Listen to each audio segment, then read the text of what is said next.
Yes, it's a sports leg now. That's why we have George Alo. Thank you for coming on this morning.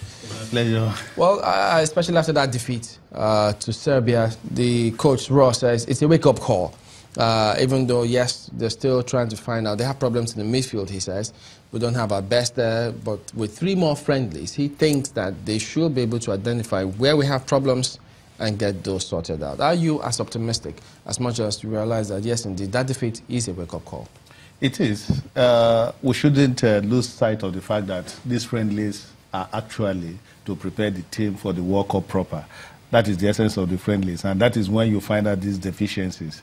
And in fact, after the victory against Argentina in Krasnodar, after the victory against Poland, some people felt that the team has arrived, so to speak. So it's kind of good we lose. Yes, it's good that we lost to Serbia. Some of the flaws in the team we've noticed now, we've discovered that some of those players that Rua would ordinarily have on the bench are not players that can add value to the team. Because for you to have a good team, you must have players who on the bench can add value to the team. That was what made Westerhoff tick in his days. If you go back to 1994, if you don't have an Amokachi on the pitch, you have another player who is as good as Amokachi. If you don't have a Finidi George, you have a Tijani Babangida who will come in and still do the same thing, if not better. During the Nations Cup final, we never saw Muneke until the final against Zambia. He came in and, I mean, the Kalusha Warriors of this world never knew where Amuneke was coming from. That is the kind of team that I expect Roa to build. But that, to a large extent, is missing. If you look at Leon Balogun, he got injured. He couldn't play. His pair with Trosekong wasn't there. We now brought Ichidozie Awaziem, who couldn't pair very well. And that was what even led, just like we lost to Serbia, that was what led to our defeat in Uyo, the very first defeat that Genotra suffered. Still that same defensive. Awaziem paired with Trosekong, we had problems. Is it that there's no sync? But when you have that, what you call that Uyibo defense, Leo Balogun and Trosekong, the defense becomes more solid. And then look at the game against Serbia. We didn't have a Shehu Abdullahi starting. The small boy, Tyron Ebue, How did he perform? Not too badly, but you still discover now that Shehu Abdullahi is still the best for that position. And on the right, we saw Idowu, good performance. Now we can begin to see that Idowu is better than others in Echejile, at least from what we have seen. So these are the essence of the friendlies. We are getting it. Then in the midfield, you talked about the midfield. You discover that Joel Obi has not been able to give those killer passes that you see in Mikel. He's coming back from an injury? He's coming back from injury, but we still need Mikel in that midfield. But when you look at this team, does it give you that hope? Because a lot of people are very hopeful that we're going to make real good progress in this in the World Cup. When you look at the friendlies, does it give you that hope that this team is really cut out to go there and do this country proud? Yes, it is.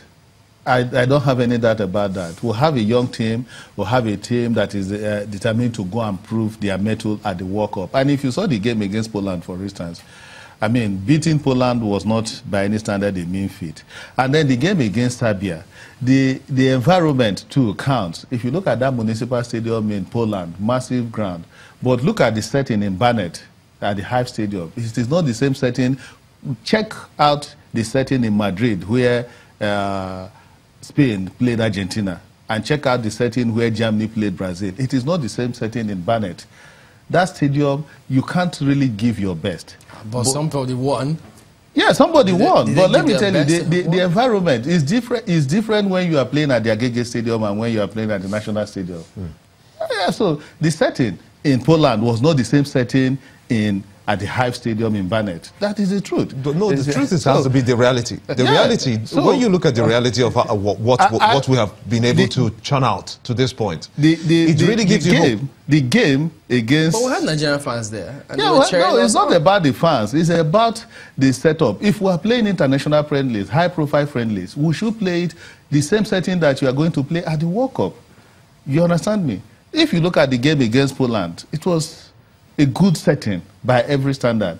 But when you now bring people to come and play in what I would call a backyard pitch, it doesn't really bring out the best in a team. How do you expect, how do you think the coach can go about creating that synergy between for instance, when you talked about the Oyibo defense, as you put it, yeah, and then when one of the Oyibo defenders has an injury, how do you think the coach can quickly solve that issue? Because we do have these players. If there's no sync, yes, then we'll. It's a lot of challenge, and that is why we must give kudos to the federation, the soccer federation, for putting these friendlies in place.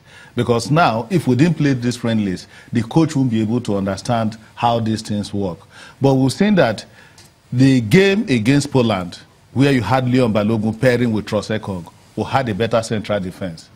But when we now brought Chidozie Awaziem to pair the same Trossard in the game against Serbia, we had problem in that central defense position. And then in the midfield, we've now seen that Joel Obi and indeed his combination was not clicking, and that of Oge Onazi. So how do we solve it? How do you think the coach can this is where this friendly is coming. Okay, we'll continue in just a moment. Don't go away.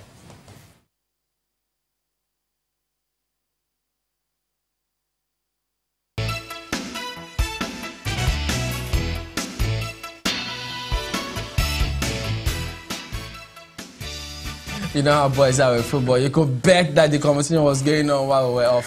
But then let's speak about the team a little further. No, in terms of, the question we know that, what? He was about to answer a question.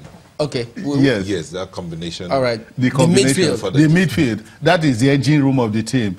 But let me tell you, we won't have any problem with that midfield. By the time Mikel comes back, you know Mikel is out of the team. Ogenekaro Etebo is out of the team. Mikel couldn't get work permit to come from China, and then Etebo is injured.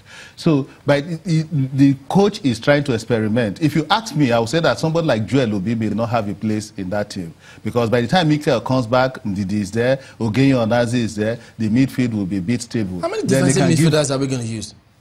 It's good that, yes, Mikel is a defensive midfielder. Then Ndidi, you can see that Ndidi can go up front. And then by the time we have them stabilizing that midfield, they can now give the passes to Odio Igalo. And you can see that this young boy, Alex Iwobi, is coming on very well. We saw him, good game he had against Poland, good game he had against Serbia. According to your analysis, we basically have just one attacker, Igalo. Odio Igalo, yes. That is the truth. What's up with Ihanacho? But Ihanacho, well, he was not too bad against Poland, but he had a shoulder against Serbia, so we didn't see him. But we know what Ihanacho can do.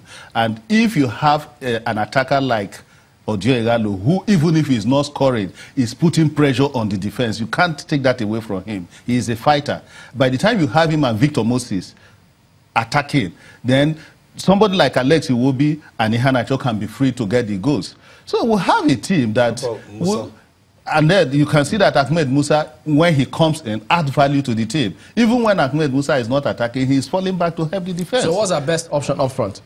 Our best option, as it is at the moment, is Odio Igalo playing the arrowhead. So there are wingers. Yes, then you have wingers like Victor Moses, and then Ahmed Musa, Alex Iwobi doing all the creative runs and all that. And then Ihanacho, I hope Ihanacho gets to the peak before the World Cup. Well, so, gentlemen, I think we'll have a team that can really deliver. The two friendlies against Poland and Serbia did not show us anything to worry about. Even though they say that the presence of Mikel Obi would have made a better difference. Exactly, I agree. We need him. We need his experience. We need that ball-holding role. If Mikel is in the team, we saw that even the game we lost against South Africa, the first defeat that Genotra suffered, we saw that it is because Mikel was not there, and like I told you, we still had that problem in the central defense against South Africa. It's likely he's going to play against England. Most likely. That's a good setting. That would be a good setting. We will be inexcusable from your analysis and statistics if we lose. No, I mean, even if we lose, we've seen countries losing ahead of the world. Germany lost to Brazil. You talked about setting. And so then playing a very good setting. Good setting, yes, I agree. That would be a very good game for us. The game against England, June 2nd, and at Wembley. Good setting. I mean, it will be a good game before we go to the World Cup. We started the keeper aspect out now. Uzoho is our number one. And I agree with Genotra. How about his reflexes? I think it's... Not too bad. He needs more games under his belt, and that is what he's getting at the moment.